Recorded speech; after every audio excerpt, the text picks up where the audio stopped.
പത്തനംതിട്ടയിൽ ഓൺലൈൻ തട്ടിപ്പ് കേസിൽ KSU മുൻ നേതാവ് അറസ്റ്റിൽ. മുൻ KSU നേതാവായ ജിതിൻ G വർഗീസ് ആണ് അറസ്റ്റിലായത്. അടൂർ പോലീസ് സ്വമേധയാ എടുത്ത കേസിലാണ് നടപടി.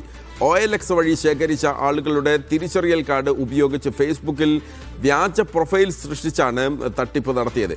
മെയിൽ എസ്കോർട്ടിന് ആവശ്യമുണ്ട് എന്ന് പറഞ്ഞായിരുന്നു ആളുകളുടെ കയ്യിൽ നിന്ന് ഗിഫ്റ്റ് കാർഡ്, ഗോൾഡ് കാർഡ് തുടങ്ങിയവ തട്ടിയെടുത്തത്.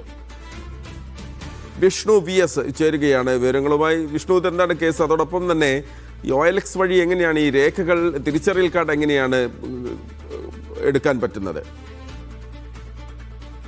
KSU മുൻ നേതാവ് ജിതിൻ G വർഗീസിന്റെ നേതൃത്വത്തിൽ വലിയ തട്ടിപ്പ് തന്നെയാണ് നടന്നിരിക്കുന്നത്. OLX ഫേസ്ബുക്ക് മുഖേനയാണ് തട്ടിപ്പ് ജിതിൻ നടത്തിയത്. OLX വഴി ശേഖരിച്ച ആളുകളുടെ തിരിച്ചറിയൽ കാർഡ് ഉപയോഗിച്ച് ഫേസ്ബുക്കിൽ വ്യാജരേഖ പ്രൊഫൈൽ സൃഷ്ടിച്ചാണ് തട്ടിപ്പ് നടത്തിയത്.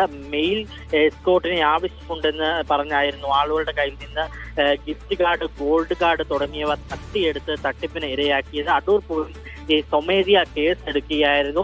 ഈ പറയുന്ന ഓൺലൈൻ തട്ടിപ്പ് കേസിൽ മുൻ KSU നേതാവ് എന്ന തരത്തിൽ ഇതിനെ കഴിഞ്ഞ ദിവസങ്ങളെല്ലാം പോലീസ് നിരീക്ഷിച്ചു വരികയായിരുന്നു. കാരണം ഈ പറയുന്ന ആളുകളുടെ രേഖകൾ തട്ടിയെടുത്തത് പ്രത്യേകിച്ച് ഈ OLX വഴി, ഫേസ്ബുക്ക് വഴിയുമാണ് ഇതിന് ഈ പറയുന്ന രേഖകൾ, വ്യാജ പ്രൊഫൈലുകൾ ഉണ്ടാക്കി പരിചയം പുതുക്കി രേഖകൾ തട്ടിയെടുത്തത്.